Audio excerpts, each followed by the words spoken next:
Hello दोस्तों, मैं अभी लोधी आप सभी का स्वागत करता हूं आपके अपनी यूट्यूब स्टडी अभी चैनल में। दोस्तों, हम इस वीडियो में बेसिक मैथ के बारे में डिस्कस करेंगे। जो बच्चे बेसिक मैथ में कमज़ोर हैं उन्हीं बच्चों को बेसिक मैथ में पावरफुल बनाने के लिए यह वीडियो बनाया है। मैं आप लोगों को गारंटी देता हूं कि मात्र 21 दिन में मैं आप लोगों को बेसिक मेथड्स में स्पष्ट करा दूंगा। तो दोस्तों, यह वीडियो आप लोगों के लिए बहुत ही पावरफुल होने वाली है, तो आप लोग वीडियो को बिल्कुल भी स्किप मत करना। यदि आपने वीडियो को स्किप किया तो आप लोग को कुछ भी समझ में नहीं आएगा। तो दोस्तों, अब आप लोग वीडियो को शुरू से एंड तक देखिए। तो दोस्तों, अब हम अपनी वीडियो की ओर चलते हैं। तो दोस्तों, हमारा जो टॉपिक है वो है बेसिक मैथ के लिए, ठीक। और हमारा क्या फर्स्ट डे है, और आज 15 तारीख 12 महीने 2023 चल रही है, ठीक। तो हमारी जो पहली हेडिंग है वो है मैथ शून्य लेवल से, यानी ये हमारी क्या है, फर्स्ट हेडलाइन है, ठीक। तो हम शून्य लेवल से सीखेंगे पहले। तो हम सबसे पहले किससे करते हैं स्टार्ट, शून्य से करते हैं। ये शून्य क्या है, ठीक। तो शून्य की खोज किसने की थी, आर्यभट्ट जी ने की थी। आर्यभट्ट जी ने क्या की थी, शून्य की खोज की थी। तो शून्य क्या है, किसी भी संख्या, जैसे एक संख्या है, शून्य को किसी भी संख्या में जोड़ दिया जाए तो उस संख्या का क्या कर देती है, वो 10 गुना कर देती है। यदि हम एक संख्या में जीरो को जोड़ देंगे तो कितना हो जाएगा, 10, यानी एक का क्या कर देती है, वो 10 गुना कर देती है, ठीक। अब क्या होता है कि जब ये जीरो आया होगा तो इसके बाद ये हमारी संख्या भी आ गई है, ठीक। इसके बाद कुछ माइनस में भी आई हैं, कुछ अंडर रूट में भी आई हैं और कुछ दशमलव में भी आई हुई हैं। तो इनके लिए पहले हम क्या करते हैं, अंक गणित को हमें समझना बहुत जरूरी है। इसके बाद हम बेसिक गणित ही सीख पाएंगे। जब तक हम अंक गणित को नहीं समझेंगे तो मैं कुछ आपको अंक गणित के कुछ नोट करा देता हूँ, वो आप नोट कर लीजिएगा। तो मेरी जो अंक गणित है, अंक गणित से संबंधित जानकारी, तो अंक गणित में सबसे पहले आती हैं प्राकृतिक संख्याएं, ठीक, यानी नेचुरल नंबर। तो इनकी डेफिनेशन देख लेते हैं, यानी परिभाषाएं। तो गिनती की संख्या प्राकृतिक संख्याएं कहलाती हैं, जैसे 1, 2, 3, 4 इत्यादि। माने हम शॉर्ट में कहें तो जो 1 से प्रारंभ होकर अनंत तक जाती हैं वो कैसी संख्या कहलाती हैं, प्राकृतिक संख्याएं कहलाती हैं। फिर इसके बाद आता है पूर्ण संख्याएं। कि पूर्ण संख्याएं क्या होती हैं, ठीक, यानी होल नंबर। तो प्राकृतिक संख्याओं के परिवार में शून्य को मिला देने पर पूर्ण संख्याओं का परिवार मिलता है, जैसे कि 0, 1, 2, 3, 4 इत्यादि। यानी हम शॉर्ट में कहें कि जीरो से लेकर अनंत तक जाती हैं, उन्हें क्या कहते हैं, पूर्ण संख्याएं कहते हैं। इसके बाद हमारी जो होती हैं वो होती है सम संख्या, यानी इवन नंबर। जो प्राकृतिक संख्याएं 2 से पूर्ण रूप से कट जाती हैं वे सम संख्याएं कहलाती हैं, जैसे कि 2, 4, 6, 8, 10 इत्यादि। यानी शॉर्ट में हम कहें कि जिस संख्या में 2 से क्या पूरा का पूरा भाग चला जाए या कट जाए 2 से, तो वो कौन सी संख्या होंगी, सम संख्याएं होंगी। फिर इसके बाद हम आ जाते हैं विषम संख्या, इसी का अपोजिट है, ठीक जी। तो जो प्राकृतिक संख्याएं 2 से पूर्ण रूप से नहीं कटती हैं वे विषम संख्याएं कहलाती हैं, जैसे कि 1, 3, 5, 7, 9, 11 इत्यादि। यानी कि जब हम इसमें 2 से भाग देंगे तो ये एक भी संख्या ऐसी नहीं है जो कटेंगी नहीं, इसलिए ये कौन सी है, विषम संख्या। इसके बाद आ जाती है हमारी क्या, अभाज्य संख्याएं, ठीक। तो वे प्राकृतिक संख्याएं जो एक या केवल स्वयं से कटती हैं वे अभाज्य संख्याएं कहलाती हैं, जैसे 2, 3, 5, 7, 11, 13 इत्यादि, ठीक। यानी इनका कहने का मतलब है कि देखो कोई भी संख्या है, जैसे 3 है तो एक तो ये किससे कटेगी, भाग देंगे तो एक तो ये 1 से भाग चला जाएगा इसमें और एक 3 से चला जाएगा। तो यही बोल रहा है कि जिसमें एक या केवल स्वयं से, माने एक संख्या से कटे भाग जाएगा इसमें और केवल 3 से ही जाएगा, बाकी किसी भी संख्या से भाग नहीं जाएगा, वे संख्या कैसी होती है, अभाज्य संख्याएं। अब हम बात करते हैं भाज्य संख्याओं की। तो वे संख्याएं जो एक या स्वयं या उसके अलावा किसी अन्य संख्या से कट जाती हैं वे कैसी भाज्य संख्याएं कहलाती हैं, जैसे कि 2, 4, 6, 9 इत्यादि है। यदि हम किसी 9 को मान लेते हैं तो 9 एक से भी भाग चला जाएगा इसमें, 3 से भी भाग चला जाएगा और 4 से भी इसमें क्या चला जाएगा, भाग चला जाएगा, ठीक, 9 में। और एक नोट ध्यान रखना इस चीज को, जो 2 है ना, 2 भाज्य संख्या भी है और अभाज्य संख्या भी है, ठीक। इसके बाद पूर्णांक संख्याएं आती हैं हमारी, ठीक। तो वे संख्या जिनके धनात्मक और ऋणात्मक संख्याएं शामिल होती हैं वे संख्या पूर्णांक संख्याएं कहलाती हैं। तो यानी कि उनका कहने का मतलब है कि जैसे -3, -2 और 0, 1, 2, 3 है, माने कि प्लस और ऋणात्मक, ठीक, धनात्मक और ऋणात्मक दोनों संख्याएं शामिल हैं, वे कैसी संख्या कहलाती हैं, पूर्ण संख्याएं कहलाती हैं, ठीक। अब हम बात करते हैं परिमेय संख्या की। तो वह लघुत्तम भिन्न जिसके अंश तथा हर पूर्णांक संख्या हों लेकिन 0 ना हो वे संख्या परिमेय संख्याएं कहलाती हैं, जैसे कि 1/2, 1/4, 5/8, 3/3, ठीक। तो शॉर्ट में यदि हम कहें कि जो बटे के रूप में हों वो कैसी होंगी, परिमेय संख्या होंगी। केवल से केवल अंडर रूट में ना हो और 0 के रूप में ना हो तो वे क्या होंगी, परिमेय संख्या होंगी, ठीक। इसके बाद हम देखते हैं अपरिमेय संख्याओं को, ठीक। जिस प्राकृत संख्याओं का वर्गमूल निकालने पर पूर्ण संख्या प्राप्त नहीं होती है, उसे अपरिमेय संख्या कहते हैं। जैसे कि करनी 2, करनी 3, करनी 5, 1/करनी 3, 1/करनी 3 इत्यादि। ठीक, तो शॉर्ट में यदि हम इसकी बात करें कि जैसे कि हमारा कितना है, 9 है। 9 तो हमारा क्या निकल रहा है, करनी से बाहर निकला, यानी कि जे क्या अपरिमेय संख्या नहीं हो सकती है।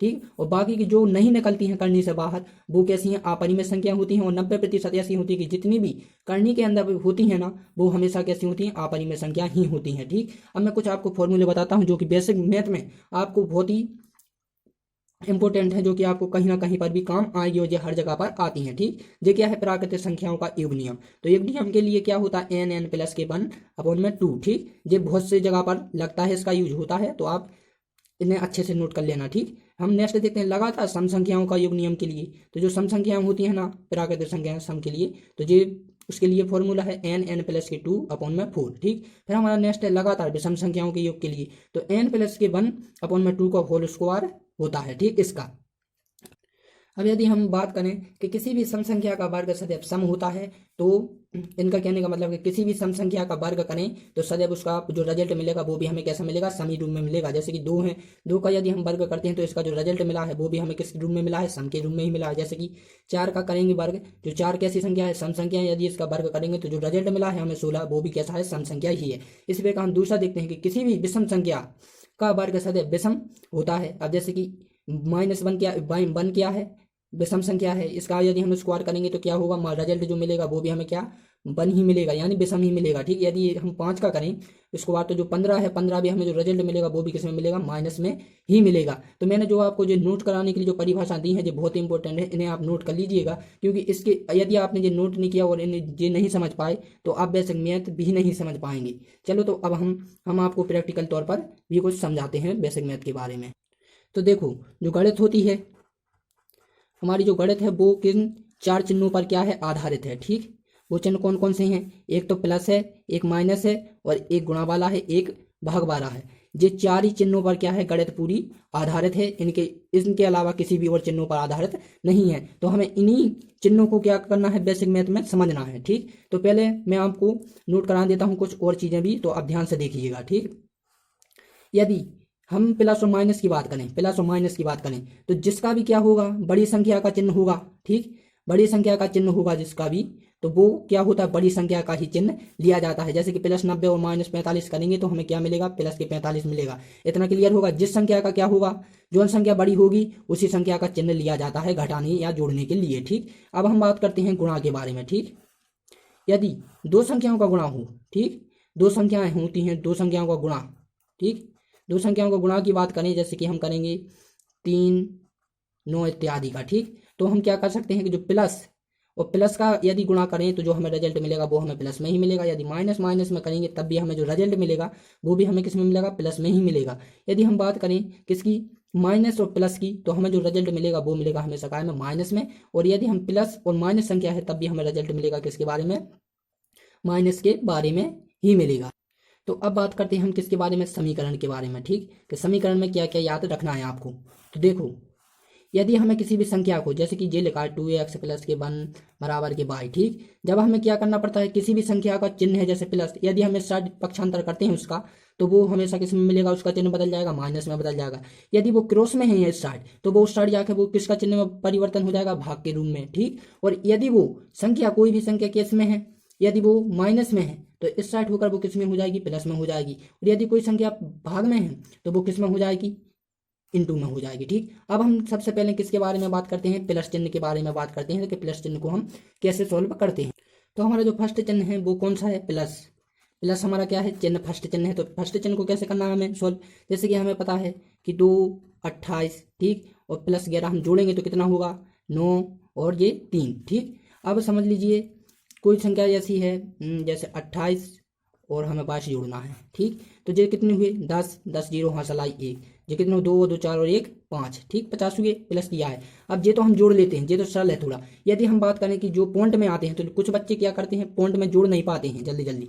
अब जैसे कि 0.5 प्लस के, ठीक, 11.55 प्लस के 0.111 इत्यादि हमें क्या जोड़ना है, इनका हमें जोड़ करना है। तो कैसे करेंगे, तो देखो हम क्या करना है, 0.5 लिख लेते हैं, फिर क्या करना है, हमें 11.55 करते हैं, फिर हमें क्या करना है, ट्रिपल बंद करना है। तो देखो इसमें क्या करना पड़ता है हमें कि जो हमारा जो डॉट है ना, ये पॉइंट है, पॉइंट एक ही स्ट्रेट लाइन में होना चाहिए। जो संख्या इस साइड जा रही है जाने दो, उससे कोई मतलब नहीं, और जो कुछ संख्या इस साइड जा रही है तो इस साइड जाने दो, उससे भी हमें कोई मतलब नहीं होता है। ठीक, तो अब हमने क्या जोड़ने के लिए यहाँ पर जीरो लगा लेते हैं, इस साइड भी हम जीरो लगा लेते हैं ताकि हमें जोड़ने में सरल हो जाए। ठीक, अब क्या करते हैं, प्लस कितना, एक का एक, 5 और 1 6, और 5 और 1 कितना हो गया, 5 5 10 और 1 11, 11 की एक, हासिल आ गई किस साइड, इस साइड एक। अब ये क्या है, दशमलव का दशमलव है, पॉइंट का पॉइंट। 1 और 1 कितना हुआ, 2 हुआ, और ये 1 का 1 हुआ। ये हमारा आंसर हो गया। इसमें और इसमें कोई अंतर नहीं है, केवल इतना याद रखना है कि पॉइंट जो होता है ना हमारा एक स्ट्रेट लाइन में होना चाहिए। अब हम बात करते हैं माइनस के बारे में।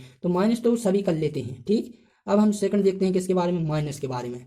माइनस का जो चिन्ह है उसके बारे में हम देखते हैं। अब जैसे कि हमें 28 में से क्या करना है, 11 घटाना है इसी में से। ठीक, तो हम क्या करेंगे, 8 में से 1 गया तो कितना बचा, हमारा 7 बचा, और 2 में से 1 गया तो 1 बचा। अब ये तो हम क्या कर लेते हैं, इसी प्रकार जो माइनस का भी हमें करना है। ठीक, हमने लिखा है 0.8 और हमने क्या लिखा, 0.11 लिखा। तो अब हम इसे कैसे करेंगे माइनस में, तो इसे भी इसी प्रकार ही करते हैं, बस पॉइंट इसको एक स्ट्रेट लाइन में रखना है, बाकी की सब यही मेथड होती है। ठीक, तो जैसे ही हम करेंगे, 7 में से 1 गया तो कितना बचा, 6 बचा, और 2 में से 1 गया तो हमारा कितना बचा, 1 बचा, और पॉइंट का पॉइंट और जीरो को जीरो, जो हमारा इसका क्या आ गया, रिजल्ट आ गया है। आप लोगों को बस जो दशमलव वाले चिन्ह होते हैं ना पॉइंट वाले, केवल आपको इतना ध्यान रखना है जोड़ने में कि भाई जो होते हैं ना ये पॉइंट वाले, ये हमेशा किस में होना चाहिए, एक स्ट्रेट लाइन में होना चाहिए। इसके अलावा इस साइड कितनी भी संख्या जा रही हूँ या इस साइड कितनी भी संख्या जा रही हूँ उससे हमें कोई मतलब नहीं होता है। अब हम अगला चिन्ह देखते हैं। अगला जो चिन्ह है वो है किसका, गुणा का। ठीक, यदि हमें दो संख्याओं के बारे में गुणा करने के लिए कहा जाए, जैसे कि हमें कितना करना है, 2 × 2 का करना है, तो इसका तो हमें दुनिया आता है, तो हम कर देंगे 2 दूनी 4, ये हो गया। अब जैसे कि हमें कितना करना है, 22 × 11 करना है। ठीक, तो इसका भी हमें दुनिया आता है, 11 × 11, 11 दूनी 22, 7 लाई 2, और फिर कितने, 11 दूनी 22 और 2 कितने होगा, 24। ठीक, तो इनका तो हमें क्या आता है, दुनिया आता है। अब मान लीजिए कि आपको 45, ठीक, क्रॉस 45 और 45 का, अब समझ लीजिए आपको क्या इसका दुनिया नहीं आता है। ठीक, तो इसके लिए मैं आपको शॉर्ट ट्रिक बताऊं तो क्या होता है, बाहर का गुणा, ठीक, फिर अंदर का गुणा और फिर बाहर का गुणा। इस ट्रिक को अपनाएंगे ना तो कहीं का भी सवाल होगा जिसके पास आपको क्या दुनिया आते हो अथवा नहीं आते हो, तो इस जरिए से आप कर सकते हैं। अब देखो इसके कैसे अपनाते हैं, जैसे कि इसका बाहर का बाहर गुणा किया, यानी कि 5 और 5 का किया तो कितना हुआ, 25 हुआ, कितना बचा हमारा, 2 बचा। ठीक, अब क्या करना है, अंदर गुणा, तो इसका इधर करना है तो कितने हुए, 4 पंचे 20, ठीक, 20। इसके प्रकार इसका स्टार्ट करना है तो प्लस में 4 पंचे 20, और जी कितने, 2 जी, तो कितने 20 40 और 42, 42 की 2 और हासिल आई हमारी कितनी, 4 आई।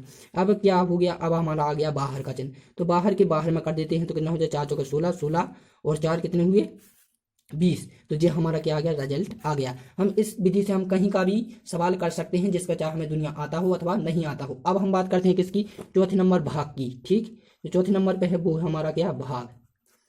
ठीक, भाग का चिन्ह। अब कुछ लोग क्या डर जाते हैं, जैसे 6 7 1 है, 6 7 1, 6 7 1, हमें इसका क्या करना है, भाग करना है 6 7 1 से। ठीक, तो कुछ लोग क्या करते हैं, जल्दबाजी में वो 1 1 1 कर देते हैं एक बार में ही, बस कर दिया हो गया चिन्ह, ऐसा नहीं होता है। देखो इसे भी क्या लिखना पड़ता है। अब जैसे कि 6 7 1, 6 7 1, 6 7 1, और हमें भाग से कितने देना है, 671 से देना है। तो देखो सबसे पहले तो क्या होनी चाहिए, जहां पर जो संख्या है ना वो कभी भी छोटी नहीं होना चाहिए अंदर की। ठीक, वरना इसमें भाग नहीं जाएगा तुम्हारा। ठीक, अब जैसे कि मान लीजिए हम 6 में देंगे तो 6 तो ये छोटी है, लेकिन ये बड़ी है तो ये भी नहीं होगी। फिर यदि 67, 1 तो 7 ले लेते हैं 67, तब भी ये छोटी है, तो फिर हमें 3 लेने संख्या पड़ती हैं, तो 3 में यानी इसमें चला जाएगा पूरा का पूरा भाग, तो हमारा कितनी बार गया, 1 बार गया। ठीक, तो ये 1 बार में इधर कुछ नहीं बचा है, हमने माइनस करना पड़ता है। ठीक, फिर हमने क्या लिया, एक संख्या ली, एक संख्या के बाद क्या है, अब भी ये छोटी है इसमें नहीं जाएगा तो हम एक और संख्या ऐड कर लेते हैं, लेकिन हम यहाँ पर जैसे संख्या ऐड करते जाते हैं हमें इधर जीरो भी जोड़ना पड़ता है। ठीक, फिर ये भी छोटी है, फिर हमें एक और ले लेते हैं। ठीक, तो एक जीरो और ऐड कर लेते हैं। अब मान के चलिए इधर और बड़ी संख्या होती तो हम इधर और भी संख्या लेते जाते हैं जब तक कि ये इससे बड़ी ना हो जाती, इससे बड़ी या इसके बराबर नहीं हो जाती है। ठीक, तो हम इधर जीरो ऐड करते चलते, फिर इसी प्रकार ये भी कैंसिल हो जाएगा। ठीक, फिर हमने 6 7 1 उतार लिया, फिर ये भी हमारा क्या हो जाएगा, कैंसिल हो जाएगा। ठीक, तो हमारा ये आंसर जे आएगा 0.0। ठीक, अब मैं आपको ये करने के लिए दूंगा होमवर्क के तौर पर, आप जल्दी से कर लेना। ठीक, इसे अब मैंने लिखा 1 1 1 1 1 1 1 1 1 1 1 1 का भाग देना है आपको, किधर से, 1 1 से, मानिए 111 से आपको भाग देना है। इसका किस प्रकार देंगे सो आप होमवर्क के तौर पर इसे कर लेना, इसकी प्रैक्टिस। ठीक, अब बात करते हैं हम किसकी, मेन चीज की, समीकरण के बारे में। ठीक, समीकरण हमारा बात करते हैं किसके बारे में, समीकरण के बारे में। तो समीकरण आप मान लीजिए 2x + 3y बराबर के 0। ठीक, तो मैंने आपको कुछ मेथड्स बताई थी कि जब ऐसा समीकरण के बारे में आए तो आपको क्या करना है।